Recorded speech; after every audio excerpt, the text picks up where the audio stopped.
Oh my, thank you so much. God, that's beautiful. So we're in a new month. We're in April, and April is one with the universe. We are one with the universe. I love that. And today's talk is There is Only One Life, and that is the first line of what I would call Ernest Holmes' mantra, because he said it over and over throughout the years. There is only one life. That life is God's life. That life is perfect. That life is my life now. 4 lines, really simple, really easy. Some might call it his mantra. I don't know if he ever did. But I like to think that maybe he thought of it that way. There is only one life. There's only one life. This life is spirit. This life is perfect. It is whole. It is complete just as it is. And we are expressing it in and through and around and as us. Ernest Holmes, in one of the lectures he gave back in 1952, wow, it's a long time ago. Anyway, he said this: the whole basis of spiritual science, of this philosophy of metaphysics and its practice, lies in the concept that the universe is self-existent, self-energizing, self-propelling, self-knowing, and self-acting, and that everything that is takes place within one infinite self, which is undivided and indivisible, but which, out of its own unity, creates vast multiplication of itself, this great variation we call life. So there it is. There is one life. There is only one. There is one energy. It means we are all made out of the same stuff. We are the stuff of stars. And that spirit, desiring to know of itself in form, created matter out of itself, since there was nothing else to make anything else out of.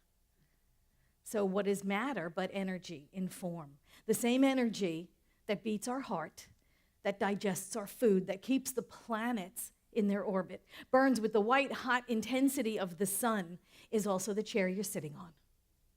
It's all the same stuff. It's all energy.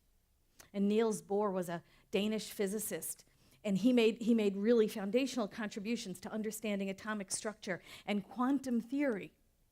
And he said this: everything we call real is made of things that cannot be regarded as real. Wow. I know, it hurts to think about sometimes, doesn't it? Everything we call real is made of things that cannot be regarded as real.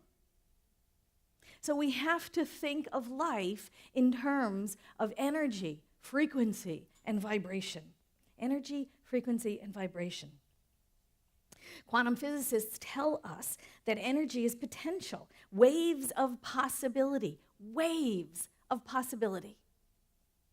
until consciousness collapses the wave function. That's it. And Nikola Tesla said it best when he said this: the day science begins to study non-physical phenomena, it will make more progress in 1 decade than in all the previous centuries of its existence. To understand the true nature of the universe, one must think in terms of energy, frequency, and vibration. Yeah, I know. Kind of gives you the chills, doesn't it? That's what we are. That's what everything is. That's what all life everywhere is. That is what the entire universe is: energy, frequency, and vibration. Things that are seen are made of things which cannot be seen. Energy is all there is. You talk to the physicists. Energy is all there is. Energy is neither created nor destroyed. Energy simply changes form. All the energy that has ever been or will ever be is already. We call it spirit. They call it energy. It's the same stuff. It is the same stuff. It is all the same. And it is consciousness. You know that famous double slit experiment that quantum physicists did when they were analyzing the protons and sending them through the double slits, and they wanted to see whether the energy traveled as particles. But then they found out, no, wait, it travels as waves. Well, so what is it? Is energy a particle or is it a wave? Is it a particle or is it a wave? And they found out it's neither. It's both. It's possibility. It is just possibility. It exists as possibility until until the observer is placed, until the counter is placed there, until some device for measurement is placed there, and then all of a sudden it becomes a particle because the wave function collapses upon viewing. And that's what we do in our lives. That's what we do in our lives. We take this field of all possibility that we stand in, right? Isn't that that's what we're taught? We stand in a field of all possibility. And what do? We decide something, and as soon as we decide something, that wave of possibility that collapses into an event. We've made a decision. R.C. Henry in The Mental Universe had this to say: a fundamental conclusion of the new physics also acknowledges that the observer creates the reality. As observers, we are personally involved with the creation of our own reality. Physicists are being forced to admit that the universe is a mental construction. Pioneering physicist Sir James Jeans wrote, "The stream of knowledge is headed toward a non-mechanical reality. The universe is beginning to look more like a great thought than a great machine. Mind no longer appears to be an accidental intruder into the realm of matter. We ought to hail it as the creator and the governor of the realm of matter." And he ends up by saying, "Get over it and accept the inarguable conclusion. The universe is immaterial, mental, and spiritual." That is the truth of our nature. That is the truth of the universe. And we're getting it. Spirit is finally, science is finally catching up to our spirituality. Isn't that grand? Hundreds of years, and they're finally catching up to what we knew all along. This is new thought and ancient wisdom. We've known this. This is our faith tradition. We have known this a long, long time. That we decide and co-create our reality with a power and a presence that exists with the universe that responds to our thoughts and outpictures according to our predominant beliefs. Isn't that what we say? We say that every week. And now scientists are finally coming in going, "Hey guys, you're right." Although they're not really saying that. But it's true. It's something we've known all along. Wave functions, consciousness, the observer, frequency, vibration, on and on and on. They can call it whatever they want to call it. We call it spirit. We call it consciousness. We call it first cause, volition. The deciding factor in the universe is that we co-create with this power and presence. We don't make it. We align with it. We align with it, and we co-create using a power that has already been. What that means is this: there is one power and presence in the universe. It responds to our thoughts. It outpictures according to our predominant beliefs. That's it. And that's what you hear week in and week out, and that is the truth of us. We are powerful beyond measure. Now, we're not saying that to make ourselves feel better, although it does make me feel a little better. And we're not saying it out of some sense of ego. What we're saying is what is true for the universe is true for us. The very energy that runs the universe runs us. The very energy that birthed the universe, that put the planets in their orbits, that continues to outpicture in new forms and abandon old forms. That energy is the same energy of our bodies. It's the same energy as our minds. It's the same energy. There is no difference. That's not a statement of ego. It's a statement of truth. It is the true nature of our being. Inyat Aribe, a 12th century Sufi mystic, said this: "God sleeps in the rocks, dreams in the plants, awakens in the animal, and lives in man." Spirit is in and through and as everything. We are all some part of the one life of spirits. It doesn't make us better then, does it? It makes us the same as everything and the same as everyone. How wonderful it is when we remember who we are. When we remember there is only one. There's only one energy. The building block of everything is the same thing. And how wonderful for us when we remember our oneness with spirit and all of life. How can we get angry with the guy on the freeway when we know we are one? Let's think about that. How do we get resentful of our family member when we know that the very eyes that are looking back are ours? How can we have disagreements with the people at work when we know we are one? We're the same. How on earth can we judge anyone else when I know I'm judging myself? See how easy it gets when we remember who we are? We can't hold anything against anybody because they are us. We are one. But sometimes we forget. Frequently we forget. Sometimes we forget. I know you find that hard to believe. I know you do that all the time. Sometimes I forget. I'm just going to speak for myself.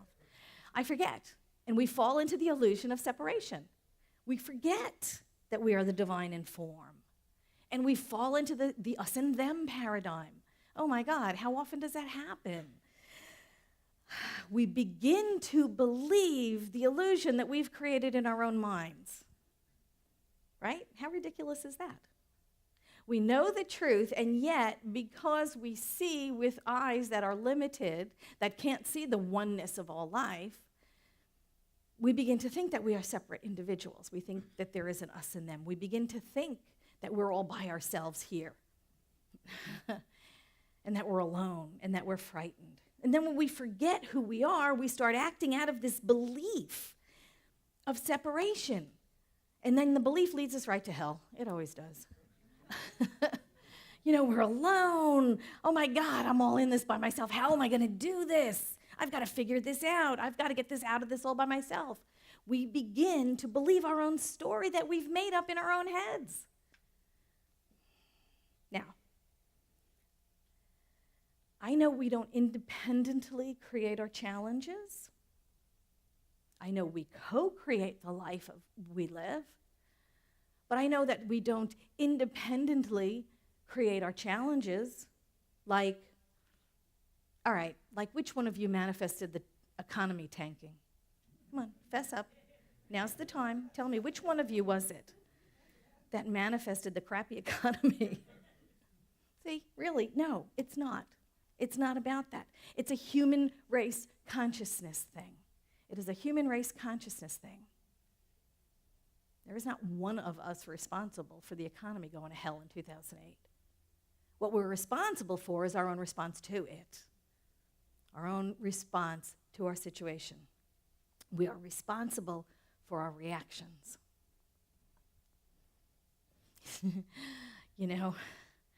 It's interesting to see how when those human race events occur, the coping mechanisms that we start pulling out and depending on, because they come out of our upbringing, they come out of our false beliefs, they come out of our class or our culture, they come out of our family or a tribe. We start pulling out coping mechanisms when things don't happen or don't unfold the way we think that they ought to or the way we have planned. Something else happens, and then all of a sudden it's like, wait a minute, I never thought I would find myself here. And so then we start pulling out coping mechanisms from the past, maybe not even our past, maybe our family's past or our culture's past, and we try to start making things fit. One of my favorite shows recently is Walking Dead. Has anybody ever seen that show? I know, this is like confession time. One of my guilty pleasures is. Okay, so I'm watching The Walking Dead. It's zombies. It's after the zombie apocalypse, how these people are going to live, So you have the humans, and then you have the Walking Dead, and you look around here, you'll see. But in this futuristic view of the country, you have humans that are trying to make it work. They're trying to make it work. And each one of them they are responding with these coping mechanisms that they've learned perhaps from their parents or their grandparents or their culture. And everybody is responding a different way. Like someone wants to take control, and run the show, and somebody else wants to just hide out and just don't talk to me, and I don't want to see anything. And everybody has their own way of coping with this thing, and it's fascinating. It's a real metaphysical show. But we've been living through that same thing in this country. You know, when the economy tanked, it was sort of like the zombie apocalypse because we had plans, didn't we? Everybody had a plan to where we were going to be in 2012 or 14 or 15. We all had an idea and a plan and a 401k and, all of that kind of stuff. And then what happened? Something happened, some event that was really, really a human race consciousness event. It was not you or me that created, that manifested that all by itself. It was human race consciousness that evolved that. But what we are responsible for is our reactions to it. So we've been living through that in this country. The loss of jobs, the loss of houses, the loss of 401ks, all kinds of losses. And we've been doing what we can to survive, to adjust, to adapt. We've been using coping skills. Some of it works, some of it doesn't work. And we think to ourselves, how the hell did I end up here? Right? I was going to retire in another 2 years, and now it's going to be 10 years. Things change all the time. Things change all the time, and some of them sneak up and surprise us. How did I end up here? How did I end up here? Now, the good news is, it's not the end. It's not the end. How did I end up here? It isn't the end. But some of those coping mechanisms can be bitter and cynical, and you become depressed, and we become hopeless. But it's not the end. It's not the end, because it is Spirit's life. It's not just our life. We're co-creating it. It's Spirit's life. We are part of a power and a presence that is greater than we are. We're not in it alone. We're never alone, because we are living some part of the life of God. We are living some part of the life of Spirit in form. Not the end of the story. So what else is happening? What else is happening? It is responding to our thoughts, and it is outpicturing according to our predominant beliefs. So if that predominant belief is cynicism and anger and bitterness, then we get more opportunities to experience that. Sound like fun? And if we decide, okay, well, look at that. I've lived through this. I'm still here. What's next? What's next? And the adventure of living keeps going because we are one with Spirit. And so then there is a next. There is something else. What are you going to co-create? What are you going to co-create next? So now that we've had that experience, thank you, God, what do we co-create next? It is up to us. It is up to us. We are part of a thing that is greater than us. We are part of an energy that is more powerful than anything. And we can co-create and we can direct it. So what are you going to create next? We are that powerful. We are that powerful. So we can co-create something different. So now, instead of hopeless, we can choose hopeful. Instead of limited, we can choose unlimited. Remember, again, we are standing in possibility. Where are we going to collapse the wave function? In unhappiness? In cynicism? In poverty? We're going to collapse the wave function, that possibility, into abundance, into joy, into wisdom, into life. That is the decision we get to make right now. Because this is the season for planting, isn't it? It's the spring. This is the season for planting. So what are you going to plant? What are you going to co-create? What can we co-create? Ernest Holmes said this: we do have a spiritual universe. We do have a mental universe of conscious thought, as well as a physical universe of tangible things. In essence, they are all the same. They are but different aspects of what we call God or infinite Spirit. Spirit is this all-inclusive source. Thought becomes the directive factor, and manifestation becomes the result. But in and through all, there is a law which functions at every level. And that is the reassuring part of it, isn't it? That we are one with this greater power and presence. We're not even one with it. We are one as it. Do you hear how powerful that is? We are one as it.